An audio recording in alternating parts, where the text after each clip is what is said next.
Assalamu alaikum. Welcome to Virtual University.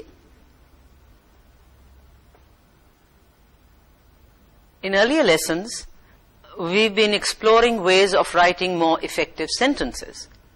In the last lesson, we did sentence errors. And in today's lesson, we will continue to look at sentence errors and look at ways of revising or correcting these errors. In the last lesson, if you remember, we looked at the most common type of sentence error, which was the sentence fragment. Today we shall examine the next two most common types of sentence errors, which are the run-on sentence and the dangling modifier. First, we will look at run-on sentences. A run-on sentence, as the word run-on tells you, is a sentence that is made up of two complete thoughts that have no clear break between them. There are two kinds of run-on sentences: fused sentences and comma-spliced sentences. Now, the first one, the fused sentence. When two or more sentences that run together with no mark of punctuation between them, they are said to be fused. The two sentences or two complete statements or two complete thoughts are simply stuck together into one sentence. The writer of such a sentence is either extremely careless or is ignorant of the most elementary facts about sentence structure. Now, I shall read out a few examples, and you yourself will notice what I meant by saying that they are fused sentences. Example: computer skills are useful in college. They will help you in getting a job as well. The second example: our club raised money for the Red Crescent. An organization like this is a wonderful thing. The third example: he left early. He said he had a toothache. Now, a good way to prevent fused sentences is to read aloud what you have written. There is another hint. You should look within the sentence for words like I, you, he, she, it, we, they, there, this, that, now, then, and next. Now, all these words that I have just read aloud, they are words that signal the beginning of a complete thought.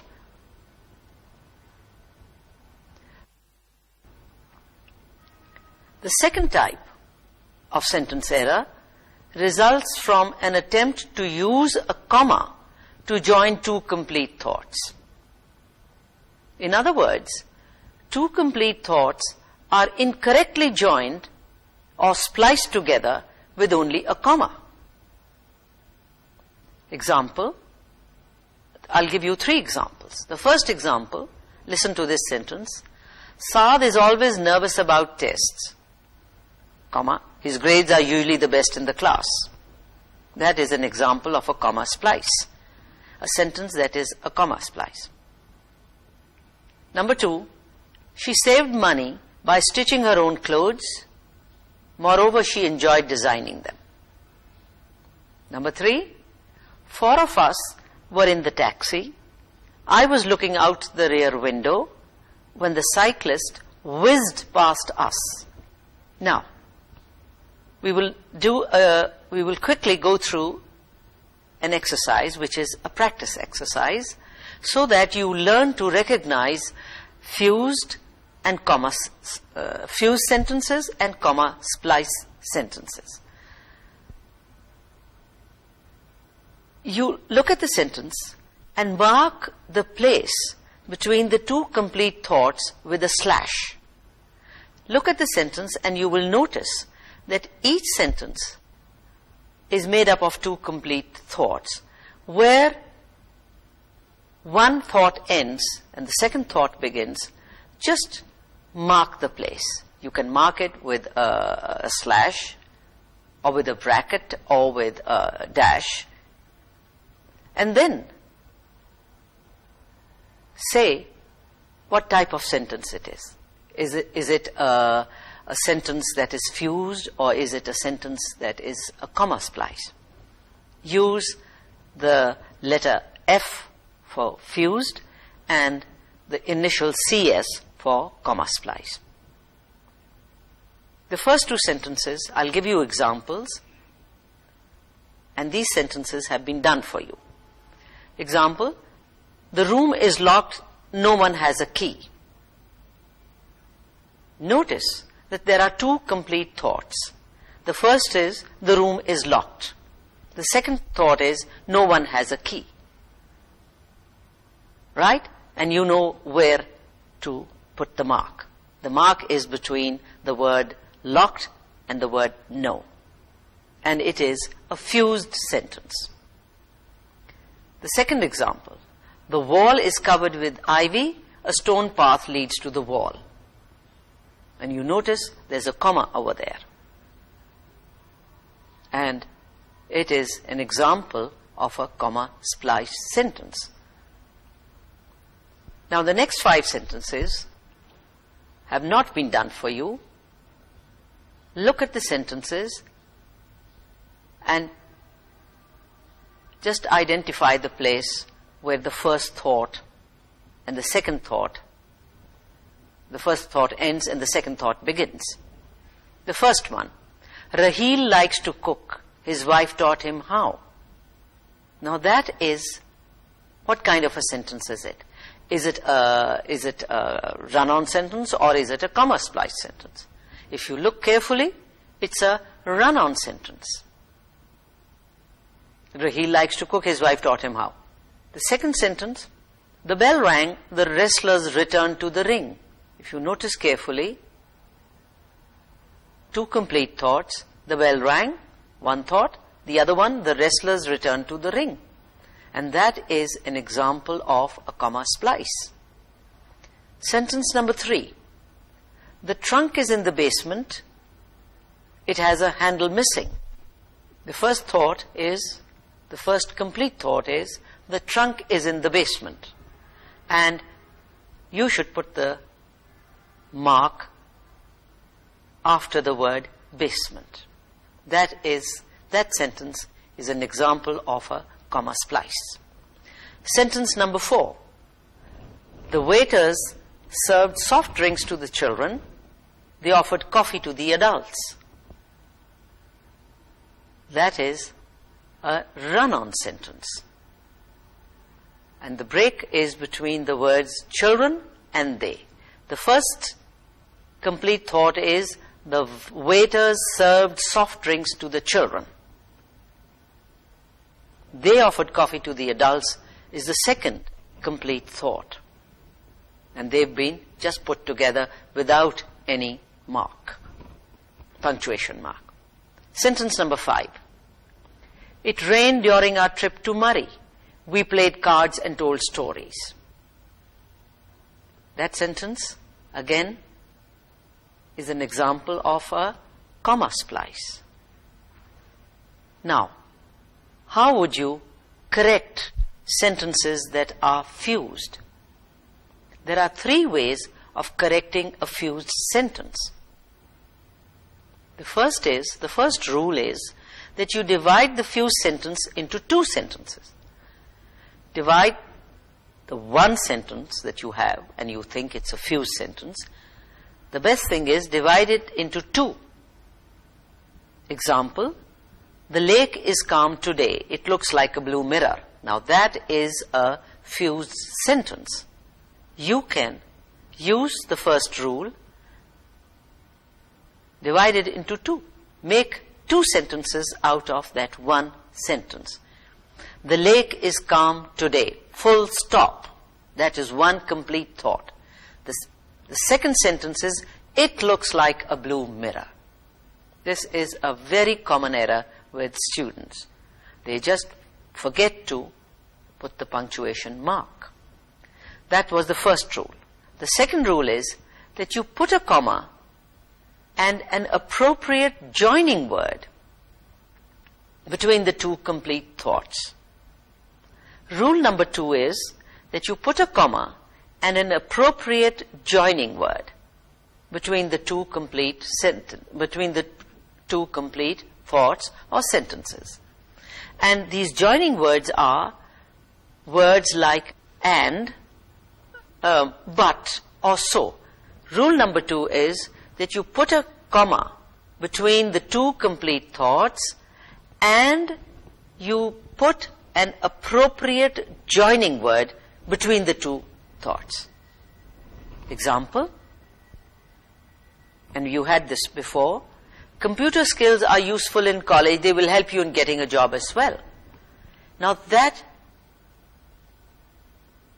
is not a good sentence, and you can correct it by breaking it into two. Use a comma and a joining word.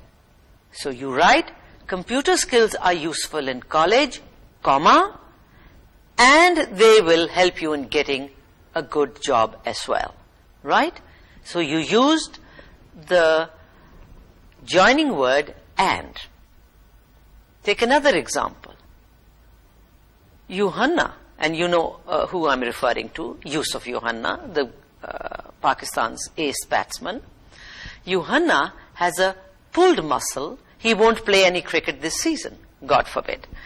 Yuhanna has a pulled muscle. He won't play any cricket this season. Now that is not a well-constructed sentence. You can use rule number 2. Put a comma between the two complete thoughts and use an appropriate joining word. You can construct this sentence in this way. Yuhanna has a pulled muscle, comma, so he won't play any cricket this season. Right? Now, you've learned 2 rules. The third rule is that you use a subordination clause to make one of the complete thoughts dependent on the other one. Now, to subordinate a complete thought, you change it from a statement that can stand alone to one that cannot stand by itself. And to do such a thing, you begin the thought with a complete, the thought with an appropriate word. You can convert a statement into a subordinate statement by using one of the words that I'm going to read out for you. And these words are because, when, if, before, since, until, unless, while, as, though, and after. For example, if you had this sentence, it's a badly constructed sentence. Yuhanna has a pulled muscle, he won't do any batting this tournament. Now you can convert the first complete part, Yuhanna has a pulled muscle. You can convert this into a subordinate clause by adding one of the words that I have just read out to you. You can use the word because and write, because Yuhanna has a pulled muscle, comma, he won't do any batting in this tournament. Now, you must make a note that you put a comma at the end of a dependent word group. Right? You have to put a comma at the end of a dependent word group or a subordinate clause that begins a sentence. Now, we'll have another short practice. You have a number of fused sentences that follow a number of fused sentences which use one of the methods that I have just described to you. Now, you correct each of these sentences using one of the methods that I have described to you. I described 3 methods for you, and you use one method. Use a different method for each sentence. Take the first sentence. It wasn't his idea, he should have known better than to do it. It wasn't his idea, he should have known better than to do it. So, how can you correct this sentence? Use one of the methods that I have just described to you. You can do it by breaking it into 2 complete thoughts. It wasn't his idea, full stop. And the other one, the other part, you can begin with the word he. He should have known better than to do it. Number 2. It's easy to begin smoking, it's much harder to quit. Now notice, that's a fused sentence. One thought runs into the other. And you can improve this sentence by using one of the 3 methods that I have just pointed out to you. You can say, it's easy to begin smoking, comma, but it's much harder to quit. And you used the appropriate word, the appropriate joining word, but. But is appropriate over here. You can't use and. You can't use so. Because it contrasts what you've said earlier. The first part is, it's easy to begin smoking, but it's much harder to quit. That is a better sentence, a better construction. Sentence number 3. Some workers at the factory have been laid off, the others are nervous. 2 thoughts running one into the other. Now over here, the best way is to convert one of the independent statements into a subordinate one. Take the first statement and convert it into a subordinate clause or subordinate statement or a subordinate thought by using the word because. Because some workers at the factory have been laid off, comma, the others are nervous. Remember to put a comma after off. Because some workers of the factory have been laid off. Now, if you look carefully, you have just added the word because, and you've made the first statement a subordinate statement, right? Because some workers at the factory have been laid off, comma, the others are nervous. Sentence number 4.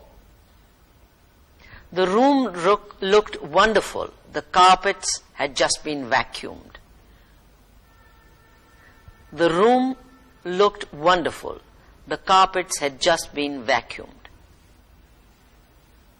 And the best way is to break this sentence into 2 independent sentences.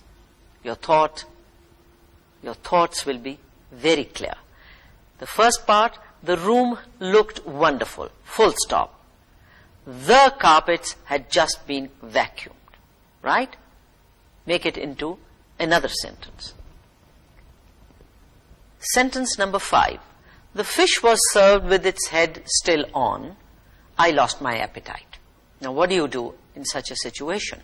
You convert the first statement, the first complete thought, into a subordinate statement. And you use the word because. Because the fish was served with its head still on, comma, I lost my appetite. Sentence number 6. First you should clean the floor, then you should vacuum the carpet. To you it might look a correct sentence, but it isn't. Use one of the rules. And the rule that you can apply over here is that you use a joining word. First you should clean the floor, comma, and then you should vacuum the carpet. Use the word, the joining word and. Right? Now we'll look at ways of correcting comma spliced sentences. The practice that you had earlier was with fused sentences. Now the second type of common mistake is writing sentences that are known as comma spliced sentences. How do you correct a comma spliced sentence? A comma splice can be connected by using one of the same 3 methods suggested for correcting a fused sentence. The 3 methods, the 3 rules that you learnt for correcting a run-on or a fused sentence can be applied for correcting a comma spliced sentence. The same 3 rules apply. Rule number 1, divide the comma splice into 2 sentences. Example, Saad is always nervous about tests. His grades are usually the best in the class. Now the best way is that divide this into 2 sentences. The first complete thought, put a full stop at the end of it and begin the next sentence with a capital letter, and you've got 2 complete sentences. Saad is always nervous about tests, full stop. Second part, his grades are usually the best in the class. That was the first rule. Rule number 2, connect the 2 complete thoughts by placing a joining word after the comma. And the joining words are and, but, and so. Example, Saad is always nervous about tests, comma, that is one thought. Use a joining word, and the joining word that would be appropriate over here would be but. Saad is always nervous about his tests, comma, but his grades are usually the best in the class. Right? Now, number 3, the third rule, the rule of using subordination, where you add a dependent word to one of the complete thoughts. The same sentence, the same example. Take this one. Saad is always nervous about tests, although his grades are usually the best in the class. Now over here you did not put a comma. You did not use a comma. You converted the second independent statement. You converted the independent statement into a dependent statement by using the word although. Right? And you joined them together. Saad is always nervous about tests, although his grades are usually the best in the class. Right? Now we will have another practice. And over here, you will correct each of the comma splices sentences using one of the methods that have been suggested. And remember, use a different method for each sentence. Now I hope that by the end of the lesson you will have had enough practice so that when it comes to actually writing, you will not make such mistakes. Take the first sentence. Fahad was talking on the phone. He was switching TV channels with his remote control at the same time. Now that is an example of a sentence that is a comma splice. The writer has used a comma to splice the two sentences, and he has joined them incorrectly. You joined them correctly. Apply the first rule. Fahad was talking on the phone, comma, and he was switching TV channels with his remote control at the same time. And you have used the joining word and made it into a better sentence. Sentence number 2. Mules are very sure-footed. They are used for climbing steep mountains. You know what mules are?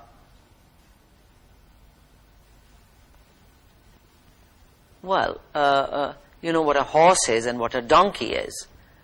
And mules are, they are, like horses and like donkeys. They do all the hard work. Mules are very sure-footed. They are used for climbing steep mountains. Use a different rule this time and make this sentence into a better sentence. Mules are very sure-footed, comma, so they are used for climbing steep mountains. Right? Let us look at sentence number 3. The electricity at the shopping center went out. All the shops had to close early. Now, how would you correct this sentence? Use the third rule, which was to make one of the independent thoughts subordinate. You can use the word since. Since the electricity at the shopping center went out, comma, all the shops had to close early. Number 4. Bicycles are the world's best method of transportation. They don't pollute the atmosphere. Quite right. So, how would you correct this one? Again, I would suggest that you use rule number 3. Subordinate the second part of the sentence. Bicycles are the world's best method of transportation because they don't pollute the atmosphere. Look at the last sentence. I don't like the principal's way of expressing herself. I agree with many of her ideas. And the writer has used a comma and joined two thoughts together, joined them incorrectly. And this can be corrected by following the third rule. Make the first half of this sentence subordinate by using the word although. Although I don't like the principal's way of expressing herself, comma, I agree with many of her ideas. Now, we will review fused and comma splice constructions, and you fill in the missing word in each space. Look at the first sentence. Is made up of two complete thoughts that are incorrectly joined together with nothing between them. What would you use over there? What word would you use over there to complete the sentence? A run-on is made up of two complete thoughts that are incorrectly joined together with nothing between them. Number 2, a space dash is made up of two complete thoughts that are incorrectly joined together with only a comma between them. and the hint is given you over there. What would you use to fill the blank? A comma splice is made up of two complete thoughts that are incorrectly joined together with only a comma between them. And the third one way to correct fused sentences and comma splices is to add and a capital letter. There is a hint for you. Capital letter. Where and when do you use a capital letter? So you will fill the blank with the word, add a full stop. Or if you don't use the word full stop, the other word is period. So you can complete that sentence by writing, one way to correct fused sentences and comma splices is to add a full stop, oblique, period, and a capital letter. And the fourth one, two complete thoughts can be joined together in a sentence by a comma and a blank word such as and, but, or so. And if you are careful, and if you look carefully, the hint is given you. And, but, so. What kind of words are those? They are joining words. So you will complete that sentence by using the word joining. Two complete thoughts can be joined together in a sentence by a comma and a joining word such as and, but, or so. Number 5. Two complete thoughts can be joined together in one sentence by adding a, and there's the blank, a word such as when or because. Now, what are words like when, because, although? What kind of words are they? They are dependent words. So you can say that two complete thoughts can be joined together in one sentence by adding a dependent word such as when or because. And number 6, the fused sentence and the comma splice are also known as blank sentences. And what word would you use over there? And the word that you can use to fill the blank is run-on. The fused sentence and the comma splice are also known as run-on sentences. Now, I have gone over the lesson with you. You've had practice in recognizing fused and comma splice sentences. Now let us test if you have understood today's lesson.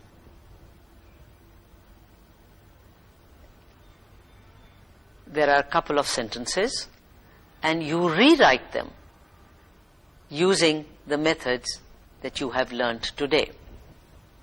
The first sentence: a plane flew very low overhead, comma, the houses rattled loudly. A plane flew very low overhead, comma, the houses rattled loudly. Correct that sentence, rewrite it.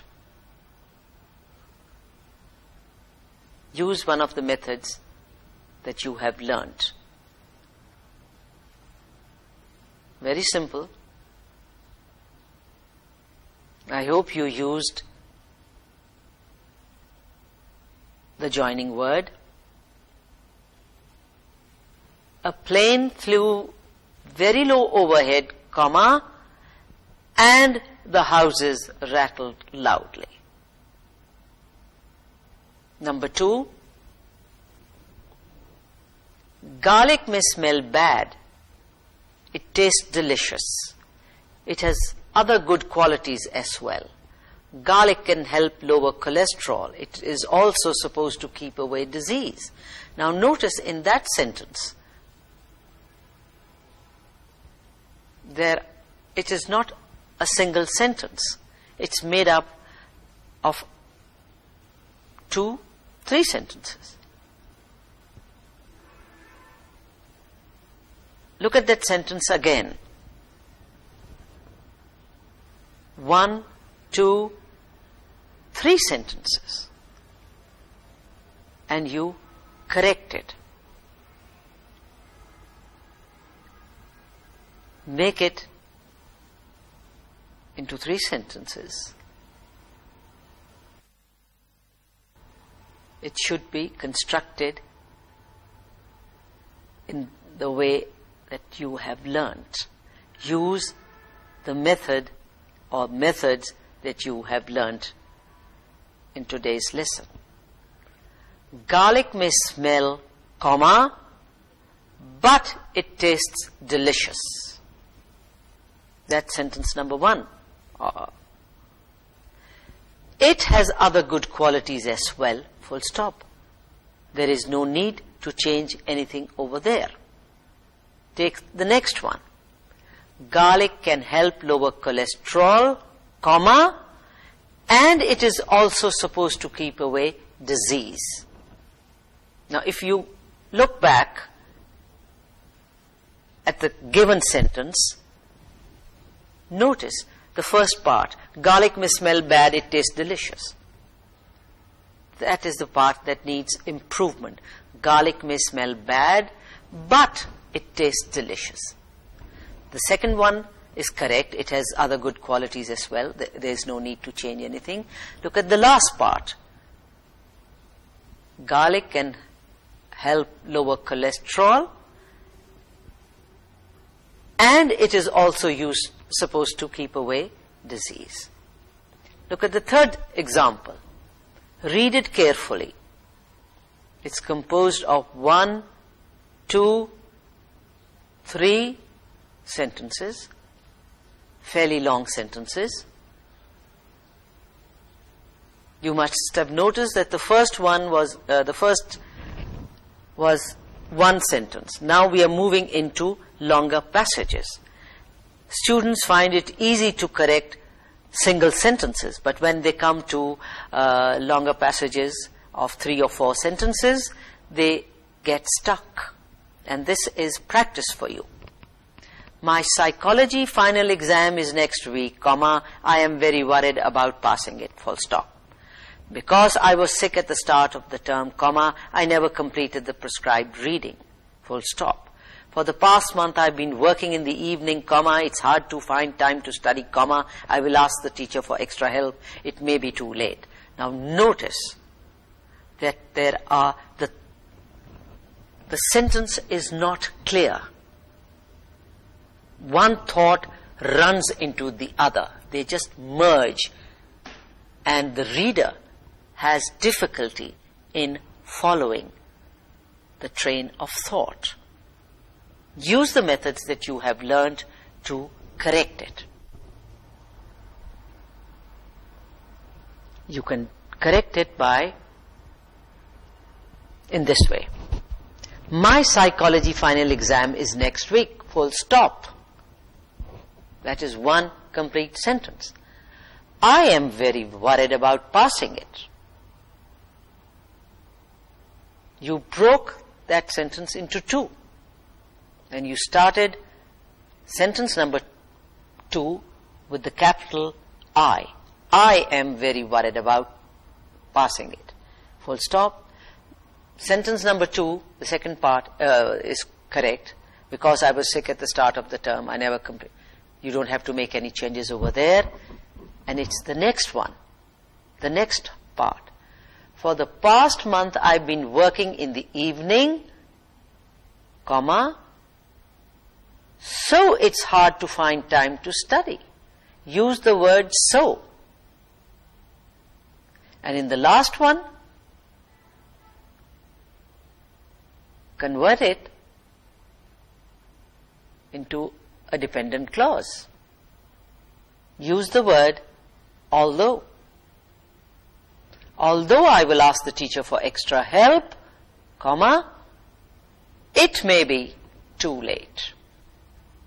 Now, we have looked at fused sentences and comma-spliced sentences. These are very common errors in writing. We will look at another type of sentence error, and that is known as the dangling or the misplaced modifier. Now, what is a modifier? A modifier is one or more words that describe another word or group of words. And in the following examples, the modifier you will find is in bold letters, is in bold type, and the word that is being modified is underlined.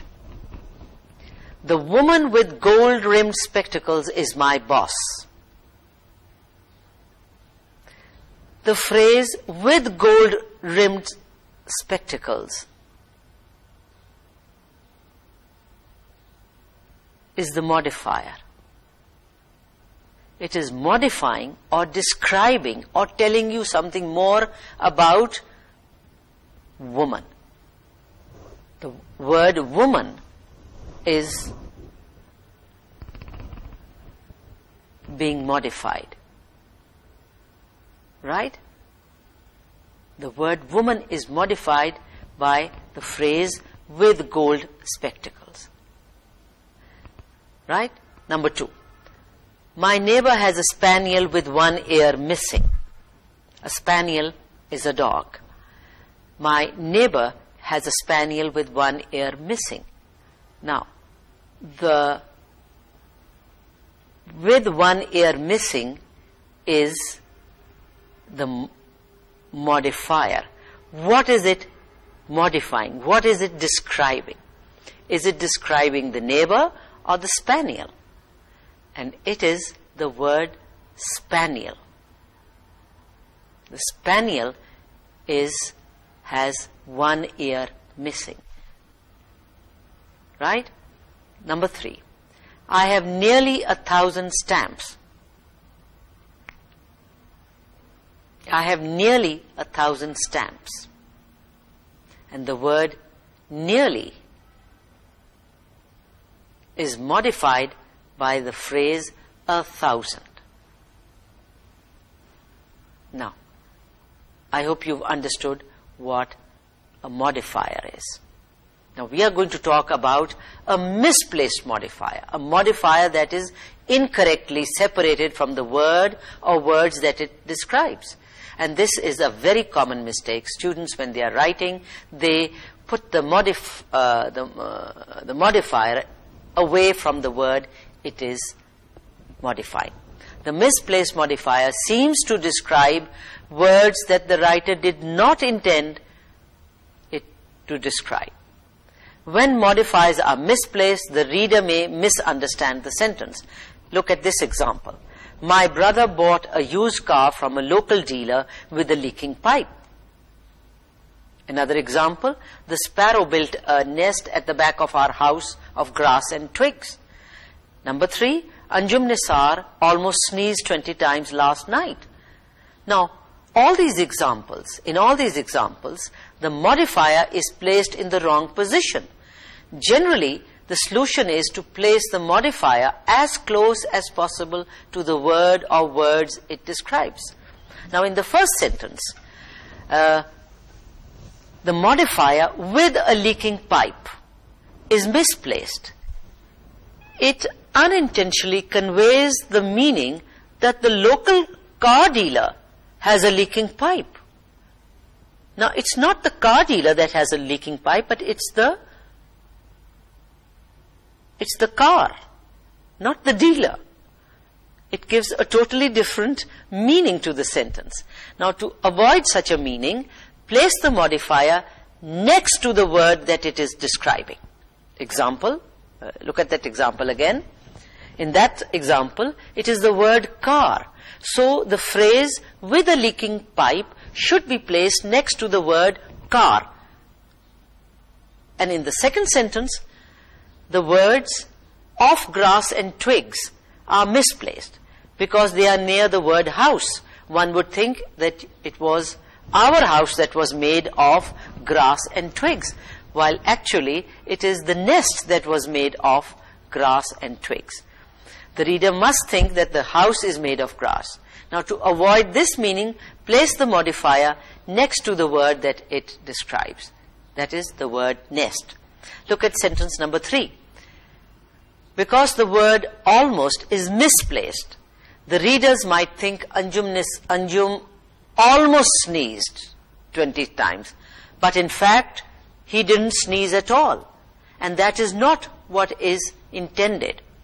To prevent this confusion, put almost in front of the word 15 or 20, the word that it is modifying. Now look at the corrected versions of these sentences. My brother bought a used car with a leaking pipe from a local dealer. The sparrow built a nest of grass and twigs at the back of our house. And the third one, Anjum Nisar sneezed almost 20 times last night.